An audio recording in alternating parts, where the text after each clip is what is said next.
ప్రజాపాలన ప్రగతి ప్రణాళిక నియోజకవర్గ స్థాయి సమావేశానికి ముఖ్య అతిథిగా వేచేసినటువంటి మన ప్రీత మంత్రివర్యులు శ్రీ పొన్నం ప్రభాకర్ సార్కి, అదే రకంగా మున్సిపల్ చైర్పర్సన్కి, ఆర్డీఓకి, ఏఎంసీ మార్కెట్ యార్డ్ చైర్మన్లకి, ఇతర జిల్లా అధికారులకి, వేదిక మీద నుండి ప్రజాప్రతినిధులకి, అందరి సర్పంచులకి, మీడియా ప్రతినిధులకి, పోలీసు సిబ్బందికి, సోదరీమణులందరికీ నా యొక్క నమస్కారాలు.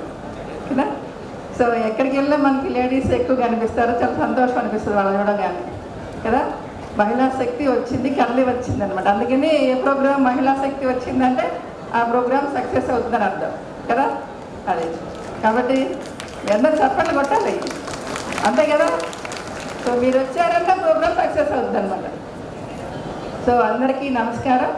మనం ప్రభుత్వం అధికారాలు స్వీకరించి 2 సంవత్సరాల దాదాపుగా 5 నెలలు గడిచిపోయింది. ప్రభుత్వం దీనికోసం అంటే 2 సంవత్సరాల తర్వాత ఎన్ని అభివృద్ధి కార్యక్రమాలను మన గవర్నమెంట్ అమలు చేస్తుంది, ప్రస్తుతం అమలు చేస్తున్న అభివృద్ధి పథకాలు ఏంటి, ఇంకా కొత్తగా చేయబోతున్న అభివృద్ధి పథకాలు ఏమేమి ఉన్నాయని చెప్పి ప్రభుత్వం ఒక్కసారి చేస్తున్న కృషిని మీ అందరి దగ్గర తీసుకెళ్ళాలి, మీ అందరూ ఆమోదం పొందాలి. అదే రకంగా ప్రభుత్వం యొక్క ప్రజల భాగస్వామ్యాన్ని దీనిలో ఆశించడం జరుగుతూ ఉంది. దీనిలో భాగంగానే స్థానిక సమస్యలు, అభివృద్ధి ప్రాధాన్యతలు కూడా ఇంకొకసారి గుర్తుంచుకొని రకరకాల ప్రభుత్వాల రూపకల్పన కోసం కూడా ఎంతో ఉపయోగపడుతుంది. అందుకోసమే ప్రభుత్వం ప్రతిష్టాత్మకంగా ప్రజాపాలన ప్రగతి ప్రణాళిక 99 రోజుల కార్యాచరణ ప్రణాళికని రూపొందించి అమలు చేయడం జరుగుతుంది. మనకి దీనిలో 5 స్థాయిల్లో మనము ఈ ప్రోగ్రాం చేసుకుంటాము. ముందుగా గ్రామ స్థాయి, తర్వాత మండల స్థాయి, ఇప్పుడు కాన్స్టిట్యుయెన్సీ లెవెల్, తర్వాత మే 22కి జిల్లా స్థాయిలో ఉంటుంది. 2 జూన్కి రాష్ట్ర స్థాయిలో ఈ కార్యక్రమాన్ని కూడా ఒక్కొక్కసారి మనం సమీక్షించుకోవడం, ప్రభుత్వం అభివృద్ధి చేస్తున్న అనేక ప్రభుత్వ పథకాలని ప్రజల వద్దకు తీసుకెళ్ళడం జరుగుతుంది. దీనిలో భాగంగానే ప్రస్తుతము ప్రభుత్వం రైతు భరోసా, ఇందిరమ్మ ఇళ్ళు, మహాలక్ష్మి, గృహజ్యోతి, సన్న రకం వరి బోనస్, చేయుత పెన్షన్లు, కళ్యాణ లక్ష్మి, షాదీ ముబారక్, అలాగనే మహిళా శక్తి బ్యాంకు లింకేజ్ ఏర్పాటు చేయడము, వడ్డీలోను రుణాలు ఇవ్వడం, ఇందిరమ్మ చీరలు, కొత్త రేషన్ కార్డులు పంపిణీ, ఈ రకంగా అనేక రకాల ప్రభుత్వ కార్యక్రమాలు. ఇవేంటి మనకి ఫ్లాగ్షిప్ ప్రోగ్రామ్స్. ఇవి కాకుండా ప్రభుత్వం అనేక రకాల అభివృద్ధి కార్యక్రమాలని ప్రజల కోసం చేపడుతూ ఉంది. దీనిలో భాగంగానే ఇంకా కొన్ని అభివృద్ధి పథకాలని జూన్ 2 నుంచి నిర్వహించడం కోసం ప్రభుత్వం ముందుకు వచ్చింది.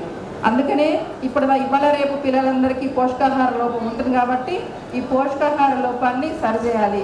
కొంతమంది పిల్లలు ఇంట్లో మార్నింగ్ బ్రేక్ఫాస్ట్ చేస్తారో చేయరు, చేసినప్పటికి కూడా దానిలో మనకి సరిపోయినటువంటి న్యూట్రిషన్స్ ఉండదు. కాబట్టి దాన్ని నివారించడం కోసం పిల్లలు నేటి బాలలే రేపటి పౌరులు కాబట్టి ఈ పిల్లలందరికీ కూడా మంచి పోషకాహారం అందించడం కోసం ప్రభుత్వము మార్నింగ్ బ్రేక్ఫాస్ట్ స్కూళ్ళలో ఏర్పాటు చేస్తున్నారు. సో ప్రీ ప్రైమరీ నుంచి ఇంటర్మీడియట్ ఎడ్యుకేషన్ వరకు ఇప్పటివరకు ఎంతవరకు ఉంది ఎవరు లేరు. ఇది కొత్త పథకం అన్నమాట. కాబట్టి స్కూల్స్ రీఓపెన్ కాగానే, కాలేజీలు రీఓపెన్ కాగానే పిల్లలందరికీ 3 రోజులు మార్నింగ్ రాగి జావా, 3 రోజుల పాలు, అదే రకంగా రోజు ఒక రకమైన బ్రేక్ఫాస్ట్ ఏర్పాటు చేయడం జరుగుతుంది.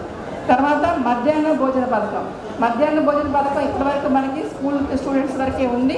ఇది ఇంటర్మీడియట్ ఎడ్యుకేషన్ వరకు కూడా ఎక్స్టెండ్ చేయడం జరిగింది. కాబట్టి రాబోయే కాలంలో పిల్లలందరూ చక్కగా చదువు మీద శ్రద్ధ పెట్టి బ్రేక్ఫాస్ట్ బాగలేదు, లంచ్ ఇబ్బంది లేకుండా చక్కగా చదువుకోవడానికి అన్ని రకాల సౌకర్యాలు ప్రభుత్వం కల్పించడం జరుగుతుంది. అంతేకాకుండా వికలాంగుల విద్యార్థులకు ఎవరైతే ఇంటర్మీడియట్ చదువుకుంటూ కాలేజీకి వెళ్ళడానికి ఇబ్బంది పడుతున్నారో వాళ్ళందరికీ కూడా వాళ్ళకి 2 వీలర్స్ ఎవరైతే వాళ్ళకి ఏమైతే అవసరం ఉందో అవన్నీ కూడా ఇవ్వడం కోసం ప్రభుత్వం సిద్ధంగా ఉంది. తర్వాత కుటుంబ జీవిత బీమా ఇప్పటివరకు ఏంది మహిళలకు మాత్రమే జీవిత బీమా వస్తూ ఉంది. ఎవరైనా చనిపోతే యాక్సిడెంట్ ఇన్సూరెన్స్ కానీ అనుకోకుండా చనిపోయిన వాళ్ళకి ప్రభుత్వం బీమా సౌకర్యాన్ని కల్పించింది. ఇది ప్రజలందరికీ ప్రభుత్వం కల్పించడం కోసం సంకల్పించింది. ఇది జూన్ 2 నుంచి ఈ ప్రోగ్రాం కూడా ప్రారంభం కాబోతుంది. కాబట్టి దీనివల్ల ప్రజలందరూ కూడా లబ్ధి పొందుతారు. అదే రకంగా మనకి పంటల మార్పిడి, సేంద్రీయ వ్యవసాయం ఇది చాలా అత్యంత మన నుండి ఇంపార్టెంట్ విషయం అండి. మనం ఆరోగ్యంగా ఉంటే మాత్రమే ఏదైనా మనం సాధించగలుగుతాం. ఆరోగ్యంగా ఉండాలంటే ఏం చేయాలి? మనము సేంద్రీయ వ్యవసాయ పద్ధతుల్ని పాటించాలి. ఎందుకని మనం గతంలో రైతులందరూ గేదెలు పెంచేవాళ్ళు, ఆవులు పెంచేవాళ్ళు. ఆవులు ఎరువుని పంటలు ఉపయోగించేవాళ్ళు కాబట్టి మంచి ధాన్యం అనేది అంటే వాల్యుబుల్ ఫుడ్ అనేది మనం తినేవాళ్ళు, మంచి న్యూట్రిషన్ ఉండేది, మంచిగా ఉండేది.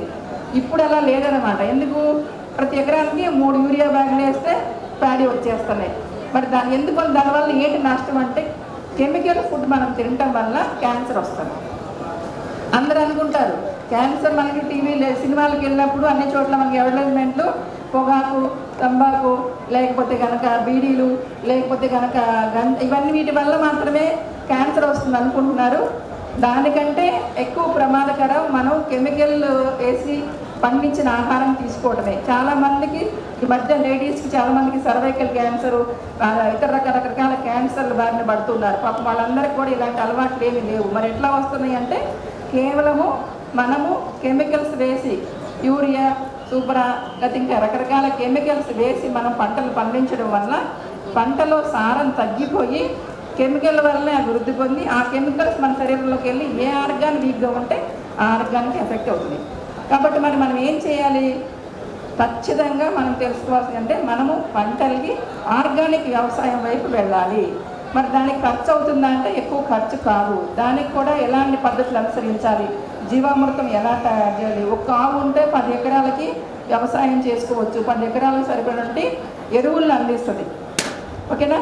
కాబట్టి తప్పకుండా మీరందరూ కూడా ఆర్గానిక్ వ్యవసాయం వైపు తప్పకుండా మళ్ళాలి. ఒక సింపుల్ లాజిక్ మీరు ఆలోచించండి. రోజు ఒకటే రకం ఆహారం మనం తీసుకుంటున్నాం, ఏమవుద్ది? రోజు బెండకాయ కూర, లేకపోతే రోజు ఒకటి రకమైన కూర తీసుకోండి, లేదా రోజు పెరుగన్నం తినండి, లేదా రోజు ఒకటే తీసుకోండి. ఒక 1 వీక్ తీసుకొని తిని చూడండి, ఏమనిపిస్తుంది మీకు?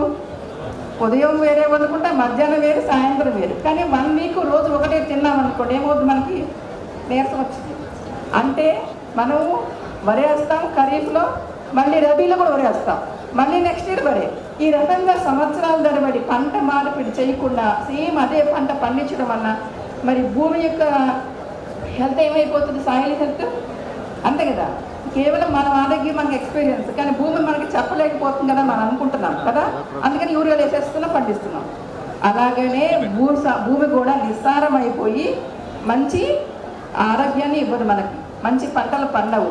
అదే అర్థమైంది కదా మీకు? ఆ కెమికల్ మనం ఇచ్చి పండిస్తున్నాము టెంపరీగా. ఇన్స్టెంట్ ఫుడ్ అంటే ఇన్స్టెంట్గా జబ్బులు కూడా వస్తాయి. అన్ని ఇన్స్టెంట్లు అంటున్నాం కదా, ఇన్స్టెంట్గా కూడా క్యాన్సర్లు వస్తాయి అందరికీ. కాబట్టి దయచేసి సాయిల్ హెల్త్ని మనము బాగు చేయాలి. అంటే ఏం చేయాలి? పంట మార్పిడి చేయాలి. వరేసాము, ఓకే, నెక్స్ట్ వరేయకూడదు. ఇంకొక రకమైన పంటకి మనం పంట మార్పిడి చేసుకోవాలి. ఒకటి సేంద్రియ ఎరువులు ఉపయోగించాలి, 2 పంట మార్పిడి చేయాలి. ఓకేనా? అదే కాకుండా క్రాప్ డైవర్సిఫికేషన్ అంటే ఏంటి? ఎప్పుడు ఒకే రకమైన పంటలు పండించడం కాకుండా మనము వివిధ రకాల పంటలు పండించుకోవాలి. మనం చూస్తే మన జిల్లాలో పంటలు ఏమైనా చూస్తే మక్కలు, సన్ఫ్లవరు, లేకపోతే ప్యాడీ. ఈ మధ్య కొన్ని చోట్ల ఒకప్పుడు పత్తి ఎక్కువ వేసేవాళ్ళు, జొన్నలు అని రకరకాలు వేసేవాళ్ళు. వాటర్ వచ్చిన తర్వాత అందరూ కూడా వరికి అలవాటు అయిపోయారు. కాబట్టి ఇది సాయిల్ హెల్త్కి మంచిది కాదు, మన ఆరోగ్యానికి మంచిది కాదు, ఫ్యూచర్ జనరేషన్కి మంచిది కాదు. మనం ఏదో ఇవ్వాలంటే 20, 30 ఏళ్ళు, 40 ఏళ్ళ వరకు కొంతవరకు బెటర్గా ఉన్నాం. మన పిల్లలు 20 ఏళ్ళకే గైనిక్ ప్రాబ్లమ్స్ వస్తున్నాయి, సంతాన సాఫల్యం శక్తి తగ్గిపోతుంది. అంటే ఏంటి?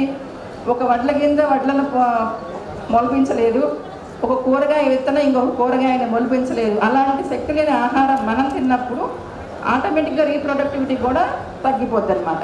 కాబట్టి దయచేసి మీరందరూ, ఇది సీరియస్ ఇష్యూ అండి. మీకు అది సింపుల్గా అనిపిస్తుందేమో, కానే కాదు. దయచేసి పంటల మార్పిడి, సేంద్రియ వ్యవసాయము, కెమికల్స్ కంప్లీట్గా మెల్లమెల్లగా తగ్గించుకుంటూ కంప్లీట్గా మనము ఆర్గానిక్ ఫుడ్ వైపు మనం మరలాలి, ఆర్గానిక్ వ్యవసాయం వైపు తప్పకుండా మనం మరలాలి. అందుకని ప్రభుత్వం ఒకప్పుడు గవర్నమెంట్ ఎంకరేజ్ చేశారు మంచిగా ఎక్కువ ప్రొడక్టివిటీ రావాలని. కానీ ఈనాడు గుర్తించి దీనివల్ల చాలా నష్టాలు కూడా ఉన్నాయని ప్రభుత్వం గుర్తించి మీ అందరికి కూడా పంటల మార్పిడి, సేంద్రియ వ్యవసాయం గురించి అవగాహన కల్పించడం కోసం అన్ని చోట్ల కార్యక్రమాలు వ్యవసాయ శాఖ వారు నిర్వహించడం జరుగుతుంది. మనకి మండే నుంచి మే 5వ తారీఖు నుంచి కంప్లీట్గా ఒక వారం రోజులు వ్యవసాయ వారం గురించి, వ్యవసాయం ఎలా, సాగు పద్ధతులు ఎలా చేయాలి, సేంద్రియ వ్యవసాయం ఏ రకంగా చేయాలి, అలాగనే మనము పశువుల్ని కోళ్ళని రకరకాల యానిమల్ హస్బెండరీ డిపార్ట్మెంట్ నుంచి ఎలాంటి వాటిని పెంచాలి, అదే రకంగా ఫిషరీస్ డిపార్ట్మెంట్ నుంచి ఏ రకంగా మనము చేపలు చెరువులు ఎలా పెంచుకోవాలి, మన దగ్గర ఉన్న చెరువుల్లో ఎలా మనము ట్యాంకులన్నింటిలో కూడా ఫిష్ని పెంచి ఎలా ఉపాధి పొందొచ్చు, అదే రకంగా మంచి ఆహారం తీసుకోవచ్చు. ఈ రకంగా రకరకాల పద్ధతుల ద్వారా మనం ఏ రకంగా అభివృద్ధి సాధించవచ్చు అనేది వచ్చే వారం మీ అందరికీ కూడా అవగాహన కల్పించడం కోసం ఒక ప్రత్యేక వారం నడుస్తుంది. కాబట్టి